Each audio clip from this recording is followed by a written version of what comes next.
Hello? Okay, microphone is on. Off to a great start.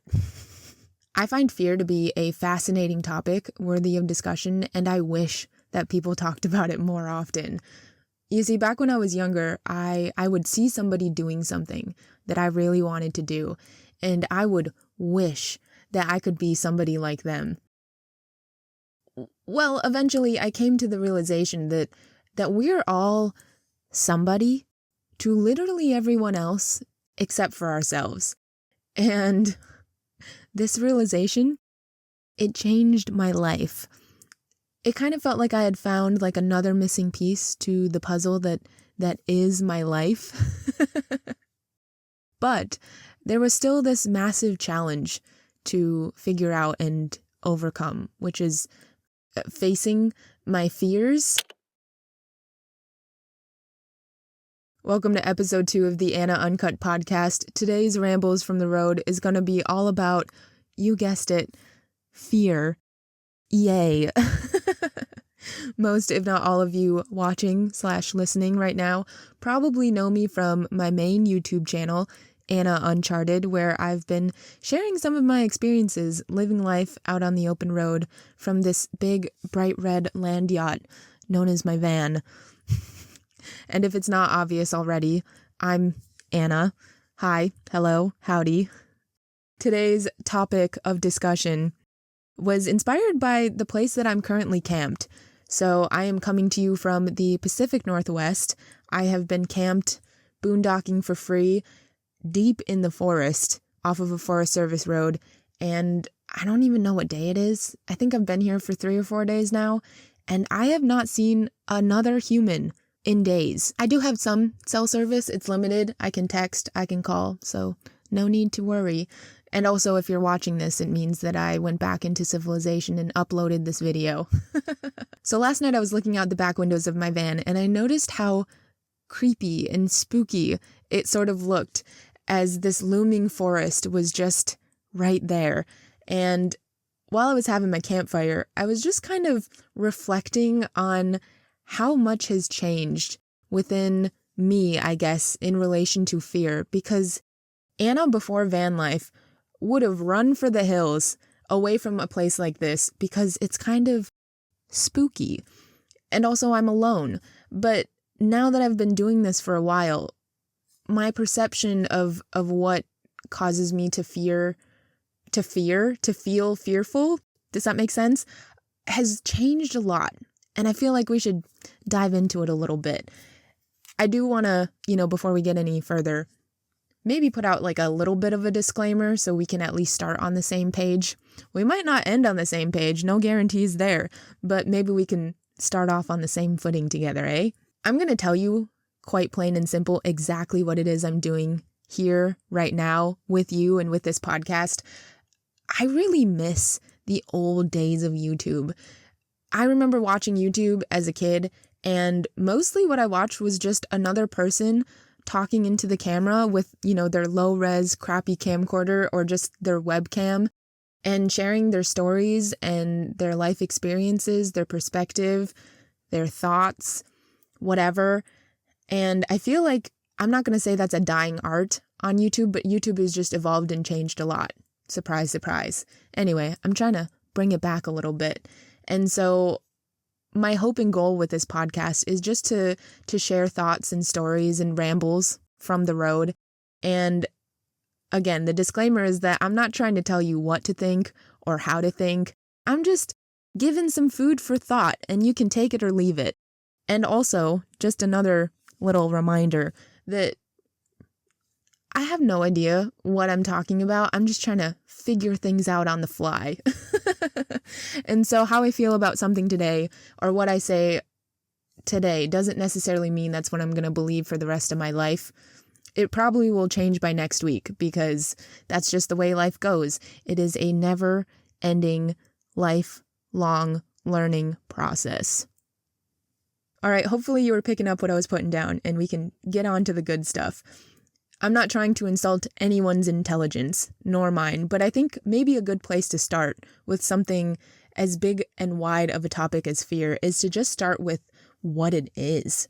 And to me, what fear is, without trying to be too dictionary definition about it, is I feel like fear is just like an unpleasant feeling that is sometimes triggered by some sort of perceived danger.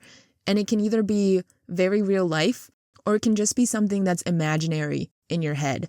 So for example, I was just recently in bear country, Idaho, Montana, and when I would go hiking, I would bring my bear spray and I would bring other weapons of choice to, fend off potential grizzly bears that might want to maul my face off or something. That to me is like very healthy fear to have in life. I think that is what humans have evolved with, is to make sure that for you and I to be able to have this sort of two-way conversation. By the way, this is a little side tangent. I love that there's a comment section in here, so we can have a bit more of a open source conversation around these podcasts. So if you have your own thoughts on fear as we go along, please feel free to add them in, because I love reading your comments and I love learning from your perspective and your life experiences that I don't have, because I either haven't been on this planet long enough or you just have a completely different outlook on life from me.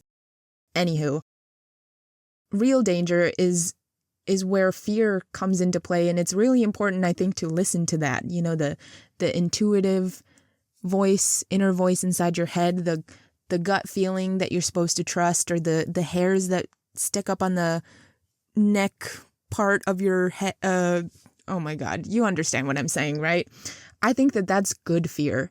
And sometimes I'll get comments on my main YouTube channel where someone says, "You're so fearless."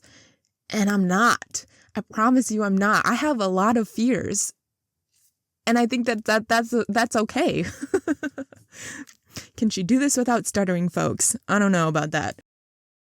But maybe the more interesting facet to fear that I want to talk about and play around with today has a lot more to do with the imaginary fear that lives inside of our head, right? So we've sort of established the evolutionary fear of like trying not to get mauled by a bear or a mountain lion or a shark or whatever, things that want to eat us and then we die. So there's that kind of fear, real danger. But then it almost feels like there's this unlimited amount of things to be fearful of or to live in fear about. And it can range from like very tangible, also real things like fear of losing your home or fear of losing a job, fear of dying. And then you have like the camp of like irrational fears, right? Like fear of spiders, fear of snakes, fear of heights, fear of claustrophobia, small constricting spaces. And then there's also like the more, is it meta or esoteric? I might not be using those words correctly. Anyways, just the fears that are a lot more flexible and flimsy in the brain, where you just have like a fear of being alone or a fear of missing out, FOMO, right? Fear. And if I'm being completely honest, aside from like the exciting part of traveling and experiencing new things in this non-traditional lifestyle that I'm currently living, I'll tell you what I'm actually doing is, if you were to say, Anna Uncharted, what is the name of your memoir for your 20s? I would say that Anna Uncharted is dedicating her 20s to unlearning a lot of the crap that I was taught in school and through childhood, and trying to face my fears and figure out how to think for myself and be okay with uncertainty and diving into the unknown and not being afraid of that. Like, that's actually what I'm doing. And it's hard, dude. It's so hard. And there are a lot of tears that you don't see. And there's a lot of like screaming, white knuckling on the steering wheel, crying, from just feeling lost in life sometimes. And that's another scary place to be in life, when you feel like you just don't have your crap figured out. And it does get easier, I think, when you realize that fear doesn't have to be something, or another thing to fear, that you can just examine it. And I think for me, what I've been figuring out on the road the last however long I've been doing this is that fear that's left unchecked and fear that's unexamined is the fear that you should fear. I hope that made sense, because I don't want to be someone who lives my entire life making decisions from a place of fear. Does that make sense? Like, I don't want that for me. I don't want that for you. I don't want that for anyone. And yet I feel like so much of like the regular day-to-day fears is not the, am I going to get eaten by a grizzly bear today? Like, I put myself in those situations, and that's something to work on and discuss and maybe dive into another day. But the type of fear in day-to-day life when you're just in the city, living in the suburbs, living day-to-day life kind of thing, that fear is so interesting because I feel like the best way I can describe it when I'm like not thinking about it and I'm just letting it run rampant, is that a word? I don't know. Y'all are going to have to check me on a lot of things that I'm saying in my vocabulary words of choice. Or don't, just let me do whatever I'm doing. But fear to me feels like it's stop stuttering. Fear to me feels like I think a lot of the imaginary fear that goes on inside the brain is almost like excessive imagination, or like imagination on overdrive. And instead of daydreaming and coming from a place or a perspective of like, what if all of this cool, amazing stuff could happen? It's kind of like your brain is choosing to keep a horror movie on rerun or replay. And it's your brain just thinking about all the possible things that could go wrong. And who was it that said some sort of quote about what worrying and fear is, which is basically like making yourself suffer twice? It totally is that. It's totally that. Worrying, constantly living in a state of worry about things that could potentially happen that are harmful or dangerous, sounds like a terrible, terrible mindset to live and exist in. And yet it happens kind of somewhat all the time. Anyways, again, I look at all of this from a very fascinated point of view because I just want to know why. And I don't have the answers. If any of you do, let me know. Let a girl in on the secret. I think it's really important to just sit with your own fears and not view it as something to tackle or something maybe like words are so important and I'm trying to choose them and use them carefully. And I don't know how well I'm doing with it. But the best thing that I can say as far as how I view fear right now is that if it's going to be or play a part in my life, then I want to have a little bit of say in how I'm perceiving the fears that are coming in, right?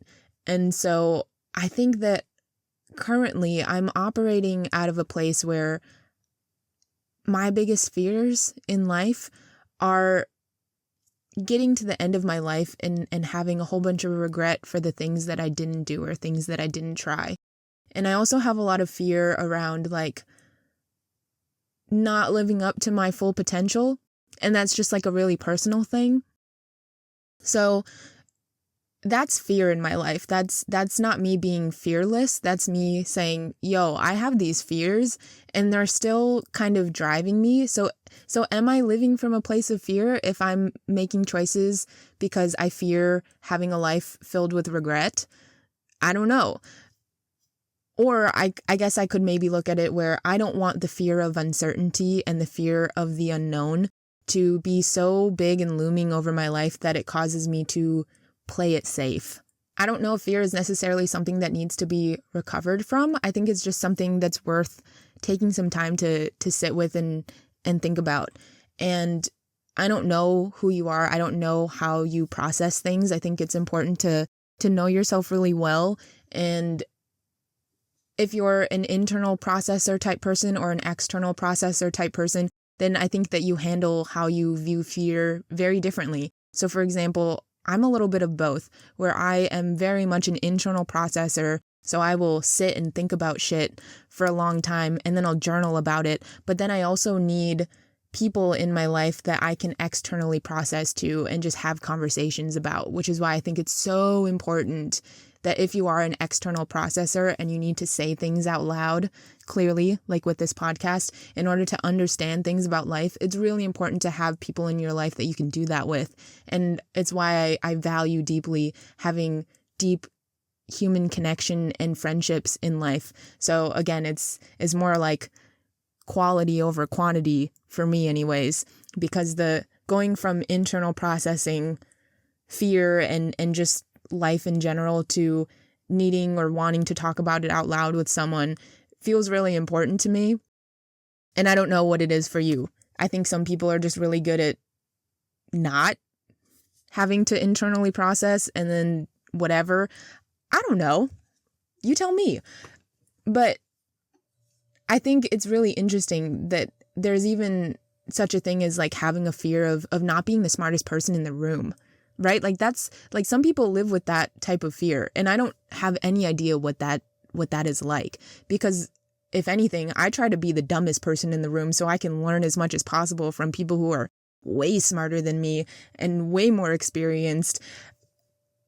I don't know if that makes any sense at all, but I have this theory that one of the biggest things that has held me back in the past and maybe holds other people back is kind of this unwillingness to look like an idiot sometimes and be put in some embarrassing situations and show some humility in the short term in order to have some success in the long term.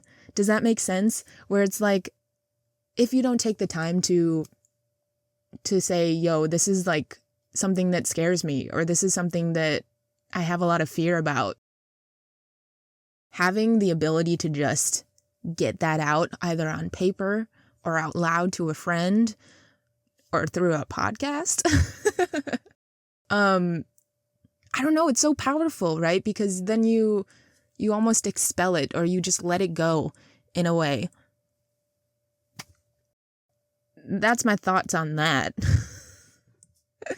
Such a can of worms. Can she do just like a normal podcast where she's not opening a big fat can of worms? I don't know. I'm not sure. At the end of the day, I feel like being aware of your own fear is just a smart thing, and it can only help you out.